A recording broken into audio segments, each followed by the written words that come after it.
Join me by the candlelight.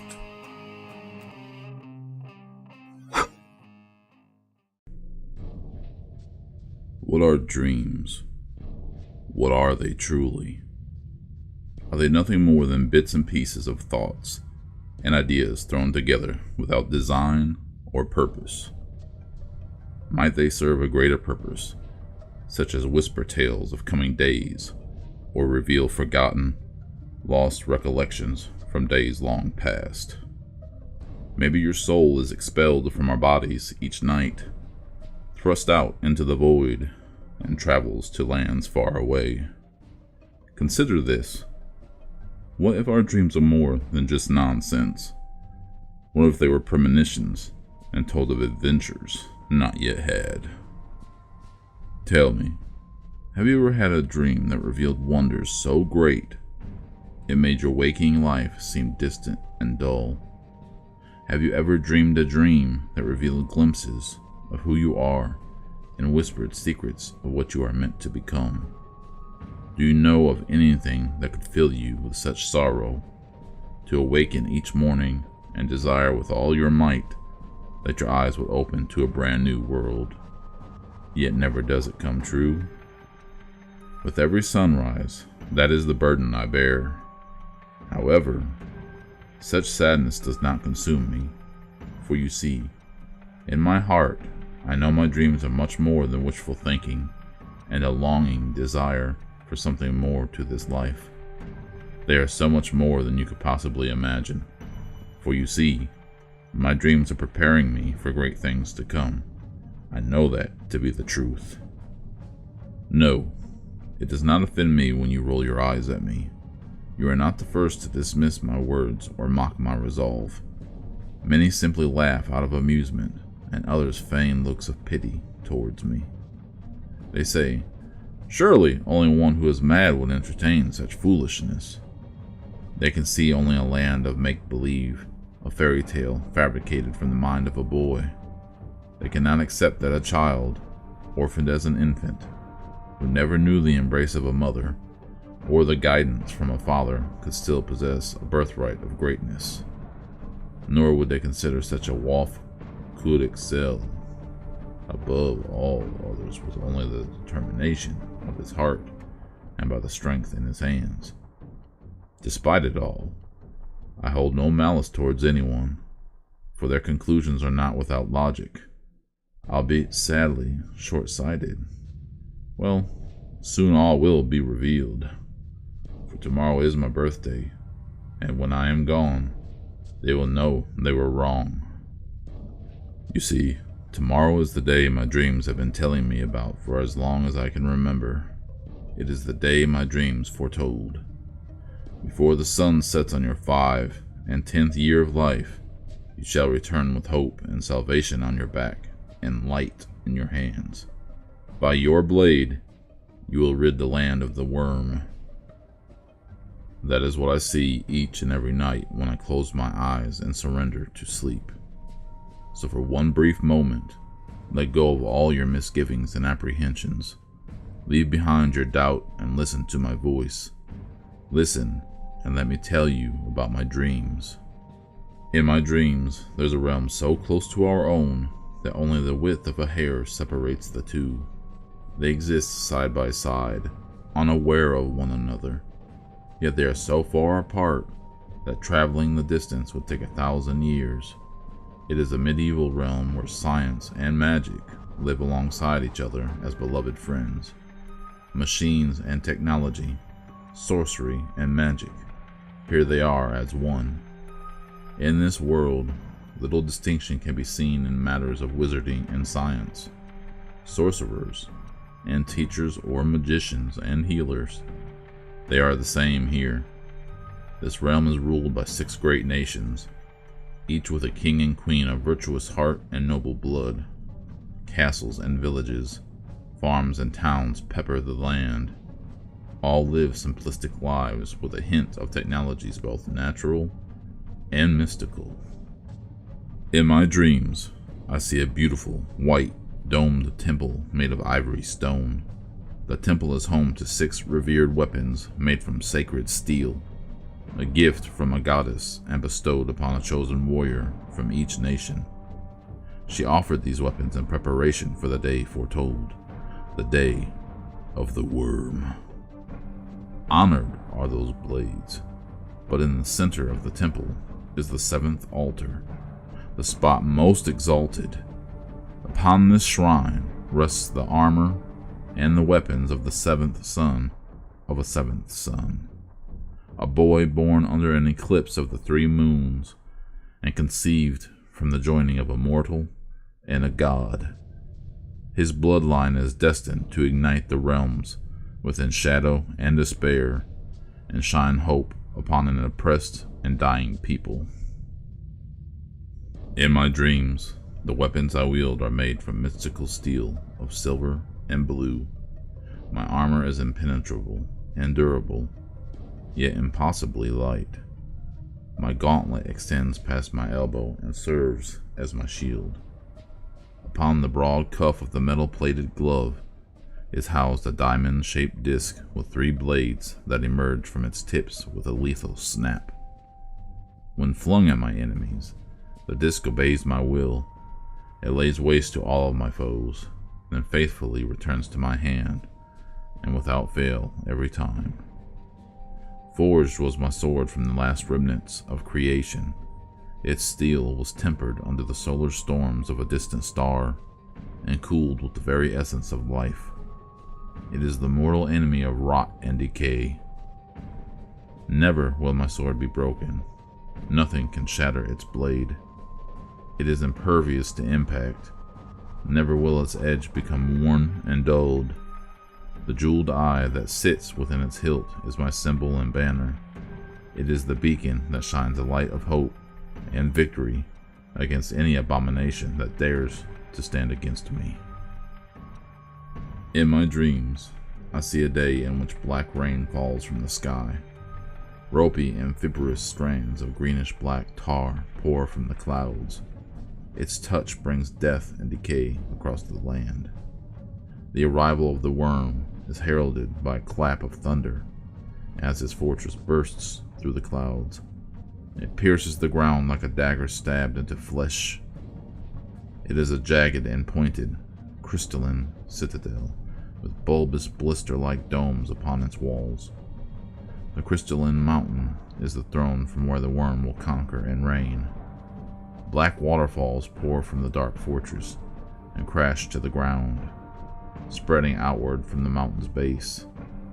It is the source of the decay, a black mold of writhing masses of tentacles and tendrils that infest the land with its disease of corrosion. Everything it comes into contact with begins to corrode and rot away, except for one thing: the dead. For what is a warlord without an army of pawns?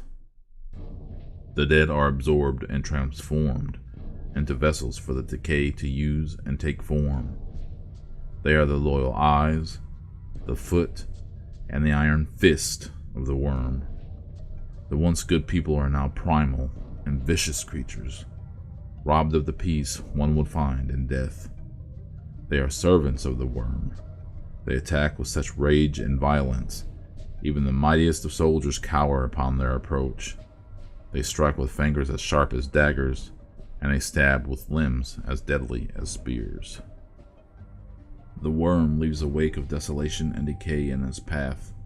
It fills its ranks with the deceased and slain flesh of the villages it encounters.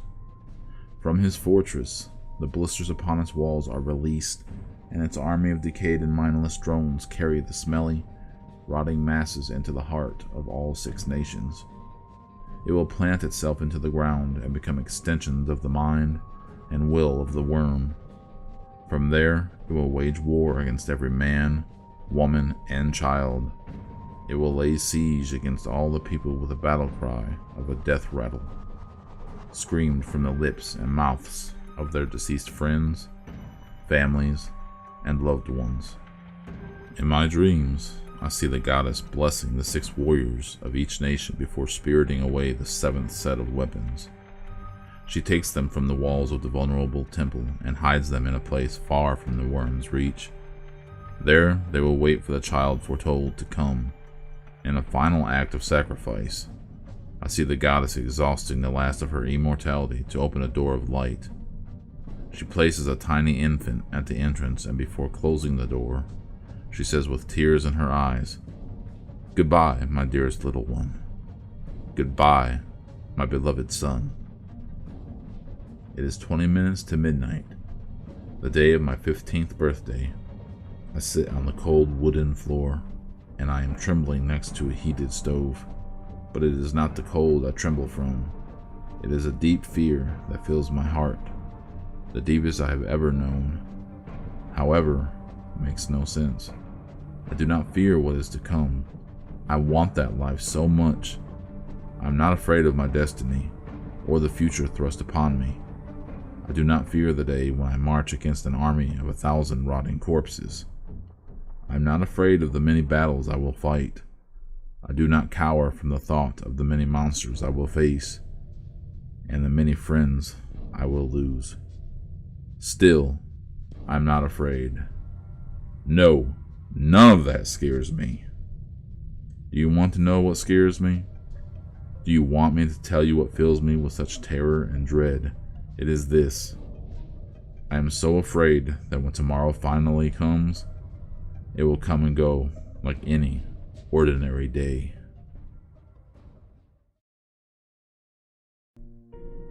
Kneeling before the knight, Edwin accepted the scroll with great honor.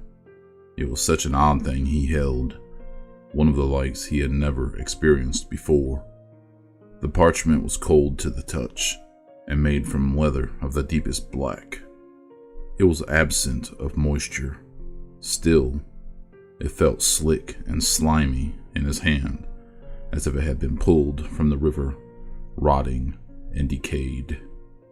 He shivered at the thought of the animal whose hide hailed its origin. The parchment was rolled tight with a clay seal upon its surface. The emblem embedded in the clay consisted of sharp lines and gashes.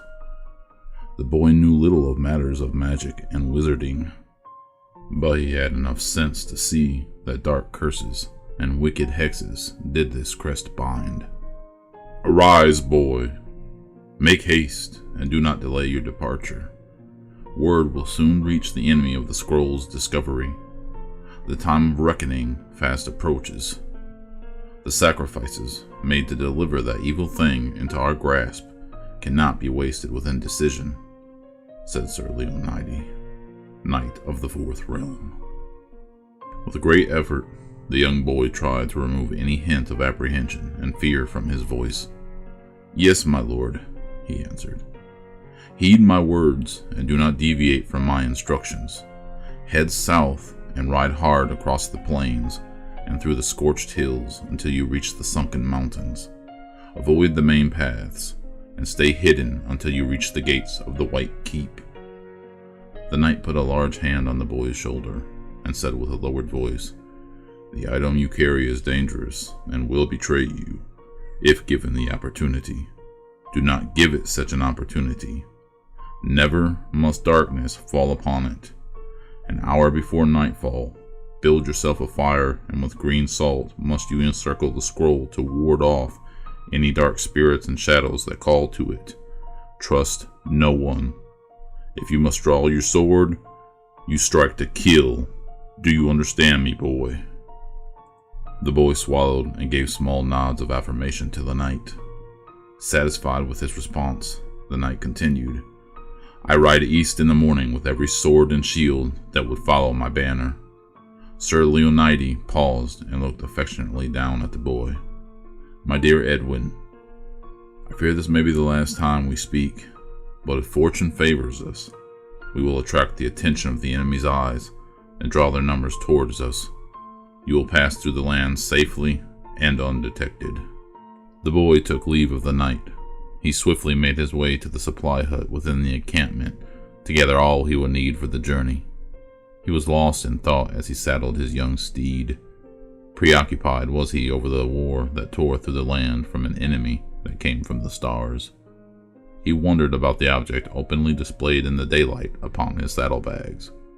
He pondered what would come to pass if the rays of the sun no longer fell upon the scroll. So focused on the dark scroll was he took no notice of the hooded figure that approached from behind.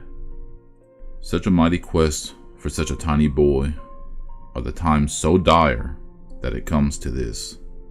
Well, one cannot deny that the fates do not have a sense of humor in matters such as these. Wouldn't you agree, little one? He bellowed a jolly laugh. The boy turned and clenched his jaw at the insult, but held his tongue when he saw the robes of a nobleman. He bowed his head and said with as much respect as he could muster, "I do what is commanded of me, sire." The man laughed again. "Do not take no offense, young one. I merely saw an opportunity to jest with you, although it might be wise to avoid such things until a more appropriate time. Wouldn't you say?" The man's eyes suddenly narrowed as if truly seeing the squire for the first time. To the discomfort of the boy, the man approached. He circled Edwin several times, inspecting him up and down. Once satisfied, he knelt before the young man, meeting his gaze as equals, and said, "Yes, yes, I have chosen well. I have chosen well, indeed." At this, he removed his hood and revealed his identity. The squire immediately bowed, recognizing the face of the wizard, and gasped, "The old one."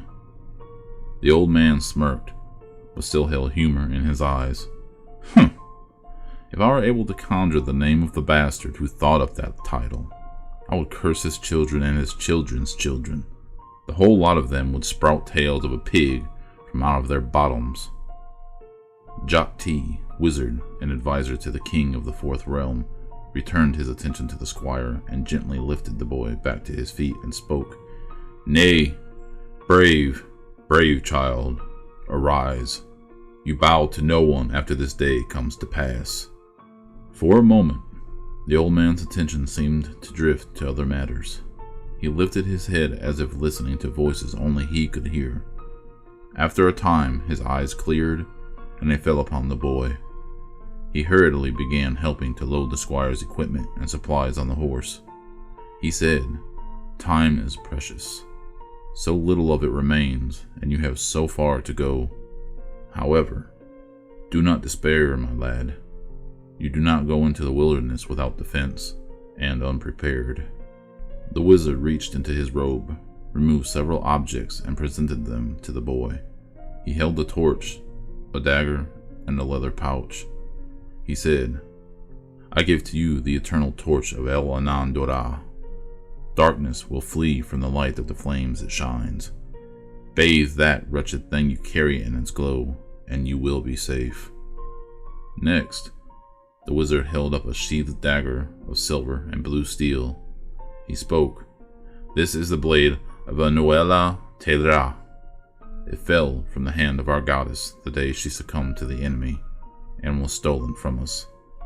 May it give you sight in your darkest hour. Respect this blade, and it will serve and protect you well." He placed it in the boy's hand. He lifted up the final item and gently laid it in Edwin's hand. Long ago, a mortal and an angel formed a friendship during the War of Demani. So deep was their bond that it surpassed death and immortality. At the end of the mortal's life, the angel wept silver light and offered up his wings to exchange places with his dear friend. Moved by this act, the goddess called back his friend from the afterlife and made each into a star. She put them in the night sky where they would stand next to each other for all eternity, never to be separated. As they ascended, each shed joyful tears of silver that fell to the ground.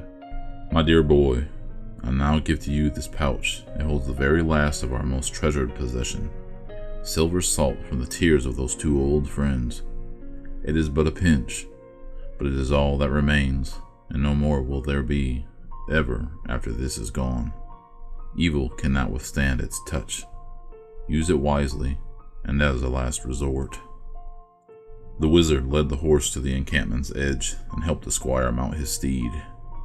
He spoke, Accompany the scroll and personally place it in the hands of my sister, Eliadria.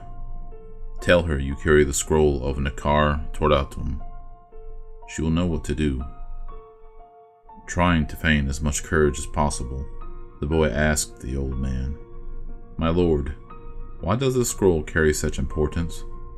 Why do you entrust this charge to me? I am a mere squire who has barely seen the edge of battle." The wizard gazed sadly at the child and said, "My boy, I'm afraid your questions must be put aside for another day. The less that is known to you, the better. If it were up to me, a garrison of our mightiest men would accompany you. But this quest is for you, and you alone. I have foreseen it.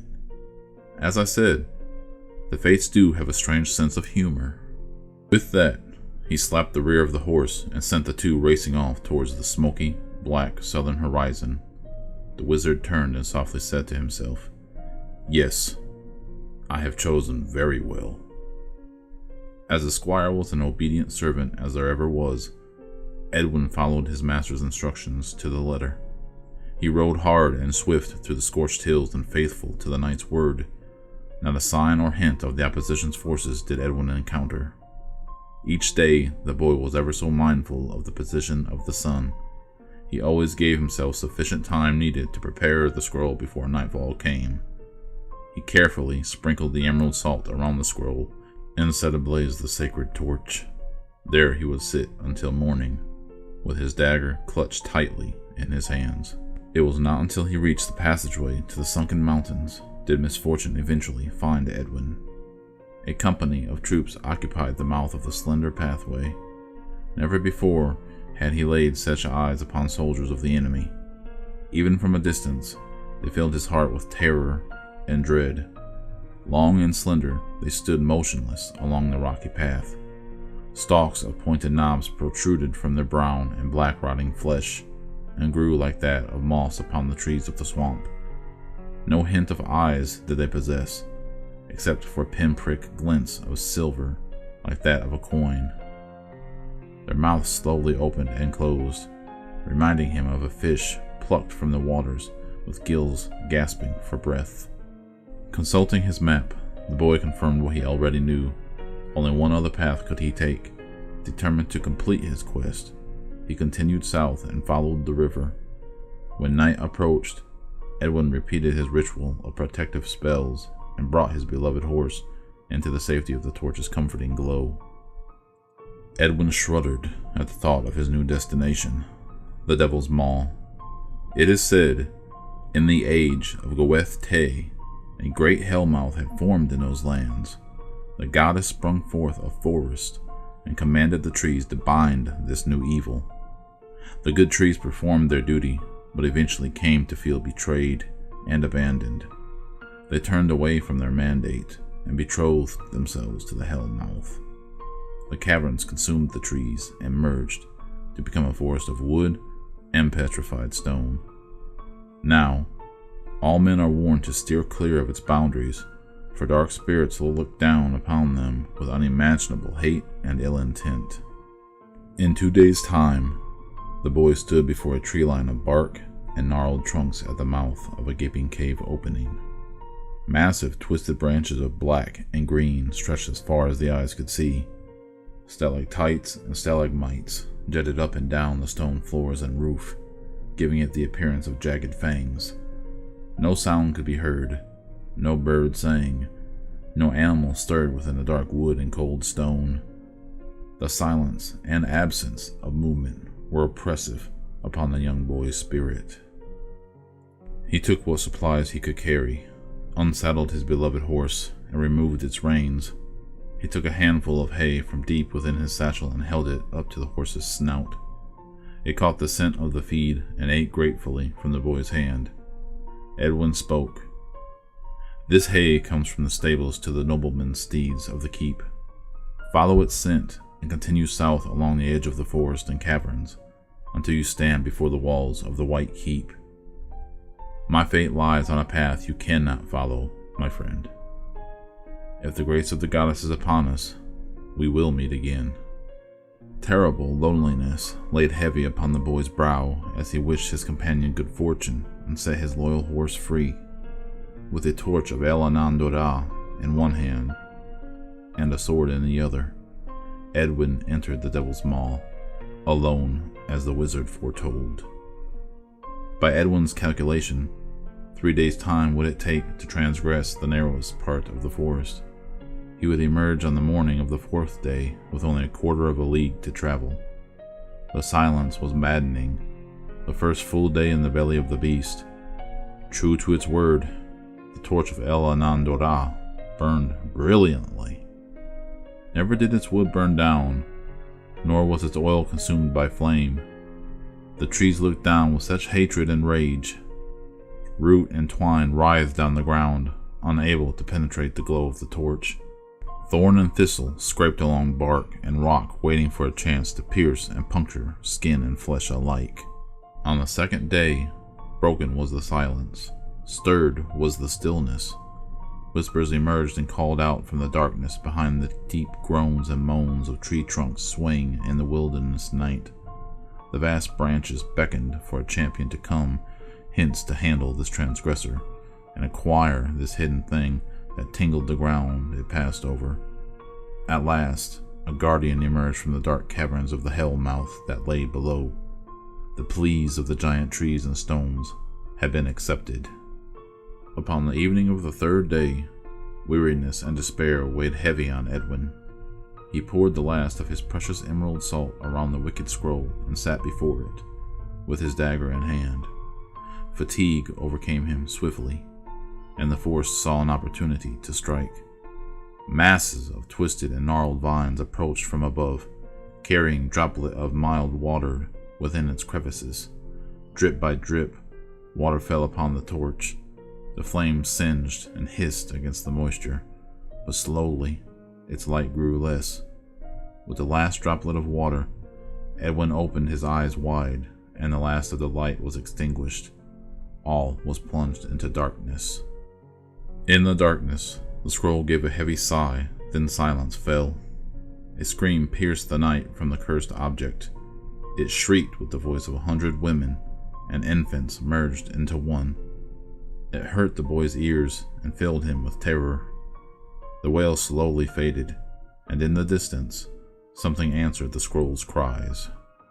Edwin unsheathed his dagger, and it cut through the air with a slash. A yellow wave of light shot forth in every direction, illuminating the area. In the distance, he heard branches breaking, rubble fall, and leaves trampled from the one who answered the scroll's call. Not knowing what else to do, he placed the dark scroll into his satchel and buried it under what green salt he could scoop off of the ground.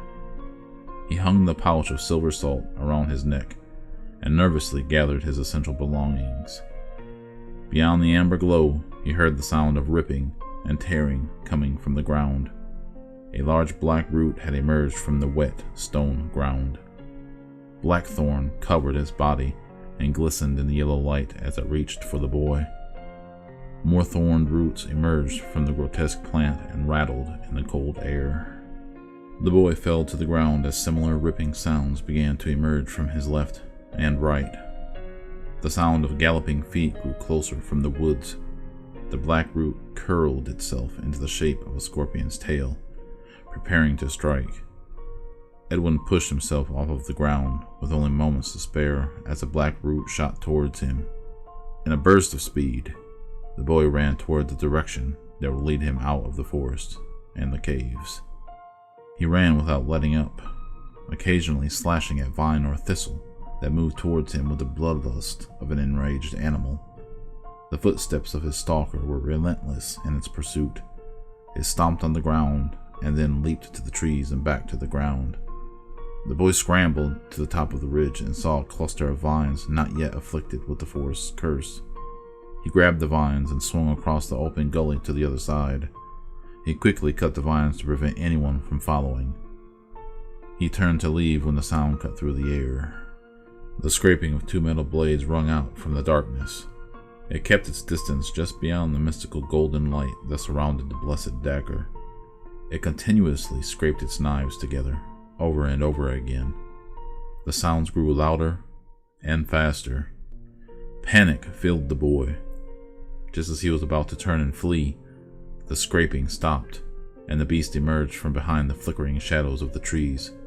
It stood at the edge of the ridge, and its stare fell upon the boy. It was a dwarf.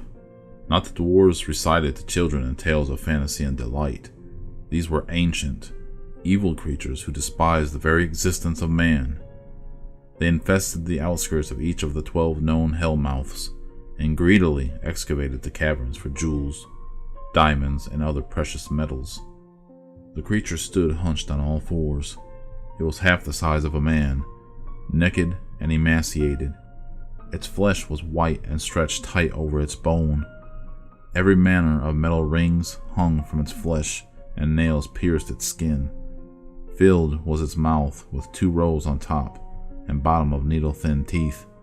Upon its head sat the only clothing it wore, a pointed hat, stained brown and red and made from the skin of human flesh. With a smug confidence, it turned and walked away from the ridge's edge. Turning, it bellowed a loud howl and ran at full speed towards the ravine. The boy turned to flee as the beast jumped high into the air, landing a short distance behind him. Edwin suddenly stopped and swung his weapons in an attempt to surprise his foe. The white creature easily battled away each strike with its 2 short and twisted blades. The boy swung and jabbed, but the pale beast evaded each slash and every attack. It hopped from the ground to the branches of the trees, then back to the ground with speed and grace. Cackling, it was now just playing with the boy. From behind, it jumped into the boy's back and buried its needled teeth into the boy's shoulder.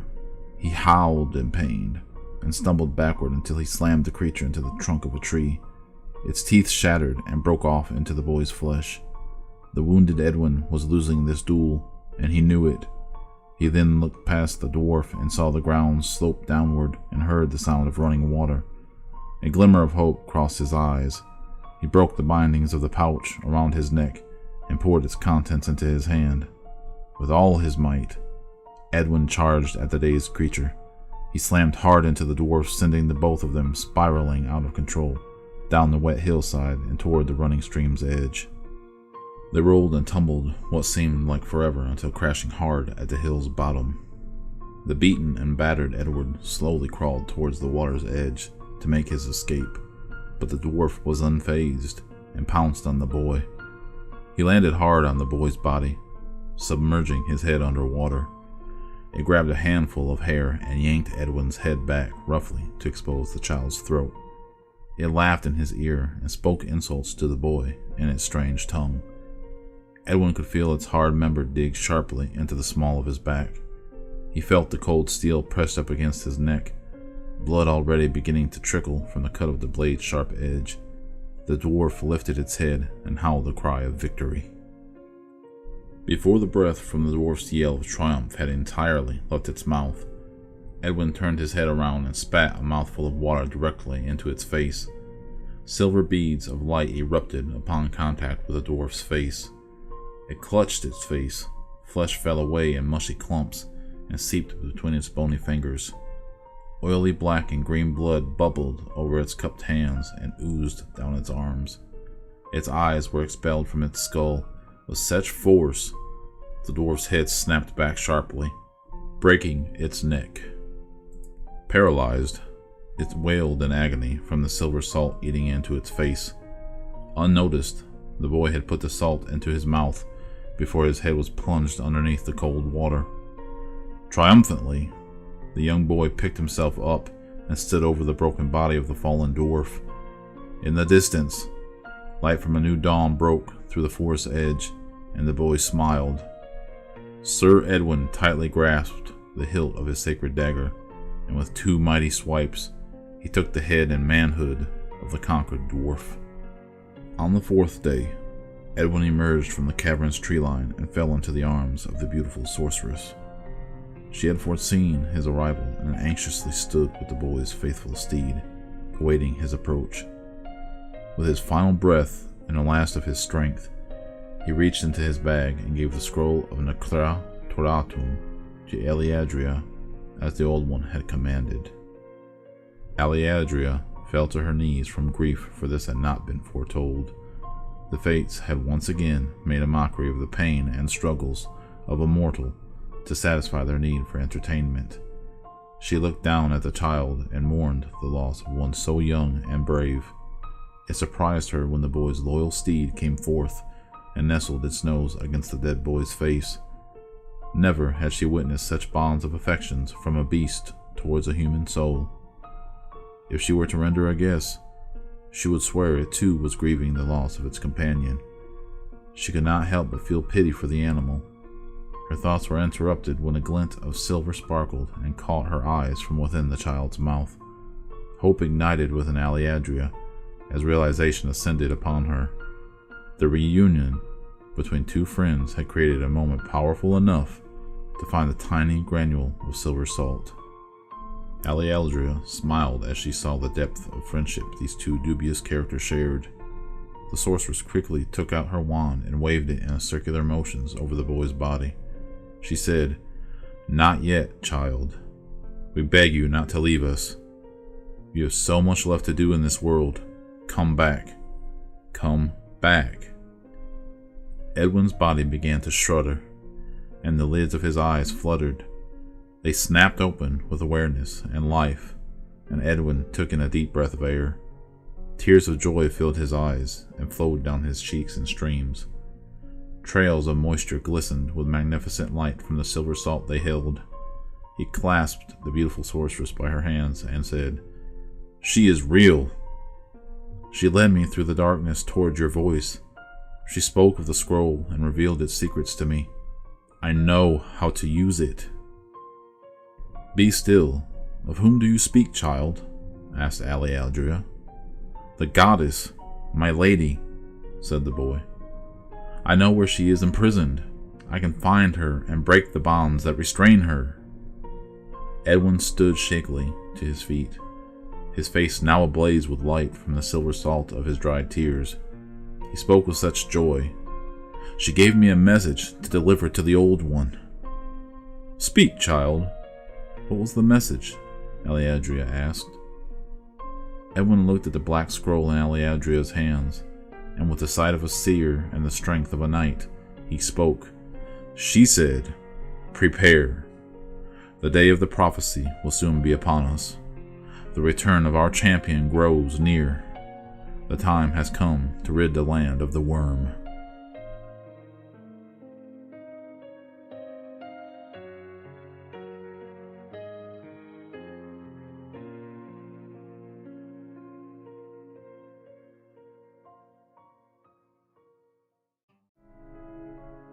The young maiden knelt amongst the rubble and smoldering wreckage that was once her simple home. Smoke plumed into the sky and ash hung in the thick air. It stung her eyes, but that was not the cause for the tears streaming down her cheeks. She was in mourning. The day before last, she had departed the group of refugees and returned to her village, determined to find the bodies of her father and 3 brothers. It was her duty to anoint their brows with consecrated oil and bid them farewell into the afterlife.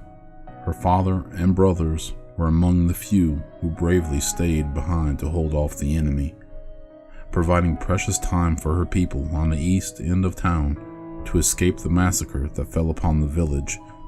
Her distraught heart was filled with confusion, for, upon her arrival, not a single corpse was there to find. The enemy had attacked from the north under the cover of night. They slaughtered everything in sight.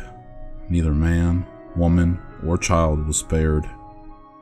Yet no bodies laid before her, no crows feasted on the corpses that should be plenty. The words of the old widow Myuu came to mind. She was fond of spinning tales about the enemy, tales the maiden believed were meant to frighten young children into obedience once it was time to remain in bed. She surveyed the ruins. It was dark and hazy, with no hint of life. Once a joyful habitat, this was, she thought with sorrow. Curiously, she took notice of the grimy layer of soot that covered everything within the burnt-out village. She ran a single finger through the begrimed sludge and saw that it did not give the appearance of ordinary ash, but of mold that grew in the dark and damp places of old. This is not of nature's making, she thought. This is rot and decay I walk upon. The edges of the mold were of the deepest black with hints of green, but on top of its center grew white and grazy fuzzy hair that vibrated ever so lightly. If it were not for the irritation from the smoke, she would have sworn the mold and mildew were growing and stretching out before her very eyes. The crackling of burning wood filled the air. Then, without warning, it vanished. All the surrounding flames immediately were extinguished, as if inhaled by an unseen giant. The mold congealed upon itself, forming vines and tendrils. They writhed on the ground before her feet, encapsulating and covering all within its reach. A soft hiss emerged from the ruins. A dense gas swirled and rose into the air from oval and lipped mouths that pimpled the surface of the thicker limbs. It flowed like a liquid upon the soil and clawed up on the scorched beams like an animal searching for prey. The maiden brandished her broadsword with speed and skill, for having been the daughter of a great blacksmith and the youngest sibling to 3 boys, she knew the ways of steel better than most. The hiss grew louder as it permeated the terrain. She backed out of the remains of her home, defenses at the ready and eyes keen to any movement in her field of vision. Cracking and snapping broke the silence as the mist billowed and rolled. It reminded the maiden of the breaking of tree branches after winter ice storms. However, this was different. These cracks and snaps were from something wet and moist. The snaps and splits grew more severe and frequent with every moment. It arose from all directions. Then all was silent. The maiden gripped the hilt of the sword tightly. She held the mighty blade over her head in a defensive position, ready to take the head of any foe or adversary who would stand against her.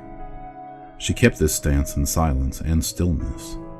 The girl did not grow weary from the heaviness of the blade, for it was the perfect weight for her. It had been a present from her father, created just for her and no one else. Broken was the silence from harsh, raspy breaths of lungs filled with fluid and phlegm. The ground heaved upward and separated from wet hands that stretched up to the sky. Unbeknownst to the maiden, the metamorphosis occurring beneath her feet had run its course. The lost villagers had awoken. Worms and maggots still protruded from a type of dead flesh that they could not feast upon. Scabs tore free from wounds that rot healed and spilled pus onto the ground. The poor creatures dragged themselves out from the resurrection holes. Disoriented, they tottered and stumbled, but the scent of the young girl quickly filled their nostrils with desire and rage. Concealed under an entanglement of twisting vines and tendrils that stretched up the wall, a lost villager fell upon the startled girl and bit down on her neck with a ravenous ferocity. To her surprise, its teeth did not tear her skin. The bite hurt terribly, but its teeth felt soft and mushy within its clenched jaw. Several more of the lost villagers slashed at her with thin, pointed fingers, and again they felt flimsy and lacking any rigidity in their blows. The answer to this riddle quickly flashed in her mind. Newly risen, these foul beasts must be. Their hides had not the time to harden, she thought. In a high overhead arc, she cleaved the lost villager that stood before her in two with a sword. With the blade's hilt, she struck the one that had held her from behind in the throat and smashed its face into a stone wall. Another lunged at her and held her by the throat in an iron grip. She brought her sword up, twisted and separated its hands from its wrists. In one graceful motion, she twirled and took off the top portion of the creature's skull. An unseen villager, a child, scurried on the ground and locked its arms around her leg. It bit down hard, and she shrieked in pain as she saw blood trickle from the decayed child's mouth. She brought her blade down hard and drove its tip completely through the child's head and buried it deep into the wooden floor. Crinkling and crackling from drying skin and hardening hides filled her ears. She knew time was running out. The girl scanned the area for a means to escape. In the distance, she saw her only hope. An old wooden mill stood a short distance away. In the absence of any clear path to escape upon, its sturdy walls and a thick door would provide shelter for her immediate safety. She sprinted with all her might towards the haven. She would have made it too, were it not for the ground opening up below her feet. She fell hard, sword clanging out of her grip. Wet and cold hands clutched and pulled her deeper into the maw of the dark hole. Further and further she slid.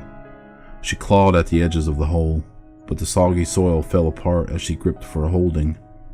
She turned, and 4 faces stared back at her from the shadow of the muddy pit. For the briefest of moments, she saw a familiar shade of green in each of its eyes, a shade of green much like her own. There was such great sadness in those faces, and a glistening of tears in each one's eyes. Quickly as it had come, blackness and mildewed film consumed all hint of color and humanity. The grasps of those gnarled hands tightened, and the fair maiden screamed in terror. High in the night sky, a strange high-pitched whirling emerged from the night. The sound was melodic and beautiful. The struggling maiden turned from the dead faces and snapping jaws. She held at bay and saw a twirling diamond of light approach from the corner of her eye. It streaked across the night, ricocheted off a heap of stones, and shot towards the girl in a downward trajectory. It spiraled, missing the girl's neck by a hair, and slashed through each creature without resistance, separating their heads from shoulder. The maiden followed the mysterious spinning diamond of light with her eyes. It flew high into the sky and began to descend towards the ground in a large arc until it came to rest in the hands of a boy. The boy couldn't have been more than 15 to 16 years of age. He stood gallantly, wearing thin and light silver armor. The object he held in his gloved hand was a diamond-shaped disc with 3 blades that retracted into itself. He secured the disc to his gauntlet and drew his sword. In that instant, it appeared the mist quivered at the sight of the mighty sword. She watched him run headfirst into the approaching lost villagers. Her keen eye saw that the boy was well trained, but lacked experience on the battlefield. Still, the lost villagers were no match for his blade and amazing diamond disc. In the distance, she saw another young boy wearing the garb of a squire enter the town square. Accompanied was he by 6 fearsome warriors, 4 men and 2 women. They raised their spears and blades high above their heads and charged forward with a loud and magnificent battle cry. From within the mists, hordes of decayed creatures descended upon the small band of knights. Hissing and spitting filled the air. The sharp clang of steel against hardened exoskeleton echoed across the barren village. The monsters fell upon the warriors from the rooftops. They leaped into the air and crawled on the walls. The beasts flanked their victims with lethal precisions. The green mist swirled and surged, blinding all caught within its wake. The young warrior approached the maiden. With a smile, he offered her his hand and said, "My lady, how did one so beautiful such as yourself come to find herself in such a dire predicament?" She was dumbfounded, and in shock at the massacre she just witnessed. She stood aghast at the nonchalant demeanor the boy displayed for the loss of his comrade in arms. She had never seen such disregard for life, or such dismissal of loyalty those brave souls must have shown for this child. Puzzled, rage built within her soul, she shouted, But your friends just perished before our eyes, and you did nothing. Do you not have any?" His smile grew wider than before, and the boy said, "My dear, you lay before the warriors of the 6 realms. The other was a squire to my father and champion to my mother. If any one of them were incapable of fending off a pitiful pack of flaccid deadlings, they would have no place at my side." With a slash, The squire's dagger slashed through the air, releasing a burst of golden light. The malignant mist evaporated into nothingness underneath its rays. In the clearing, the squire stood brandishing a brilliant blade. By his side stood two young women, no more than 20 years of age. Each held a short sword in reverse grip and wore gauntlets of silver and blue steel. The four men guarded the rear, an elderly man, a slightly aged man, and two young twins. At their feet lay the slashed and cut corpses of the villagers. A second wave of the deadlings came at the warriors like a black wave of water. Their hard skin was glistening in the moonlight. Each of the women warriors took on two foes, blocking slashes from lethal fingers with their gauntlets and stabbing decayed flesh with their blades. The old man held a menacing, dory spear, caped at the rear with a heavy spike. His hair was long, white, and braided. Interwoven into the braided hair's end was a silver marble. Swings of the spear and snaps of his neck severed heads and crushed skulls. The twins each carried a sword. One brother bore a kopis, a thick curved saber. The other carried a xiphos, a straight double-edged sword. They guarded each other's flank and worked as one, anticipating each other's actions. The middle-aged man was blind and held a curved dagger in each hand. He slashed throats and severed limbs with the precision of any sighted soldier. The young maiden recalled the stories from the widow and the songs from the minstrels and bards. Could the tales be true? She thought. All the whispers and songs retold and sung. Was there more to those words? She pondered. Could it be the prophecy of the day of the worm? The young warrior cleared his throat to return her attention to him. Full of boyish playfulness and one hand behind his back, he offered his other hand to her once more and said, Forgive me, my lady. I am normally quite shy about things such as this, and find rejection quite devastating. However, in this case, I will risk the embarrassment and shame. With a sly grin upon his face, he revealed his concealed hand, held up her sword, and said, Would you care to dance with me? The maiden saw the dark figures moving in the shadows. She looked into the eyes of this mysterious young warrior and felt a stirring she could not deny. She smiled and took hold of her sword and said, Yes, good sir. Nothing more would please me.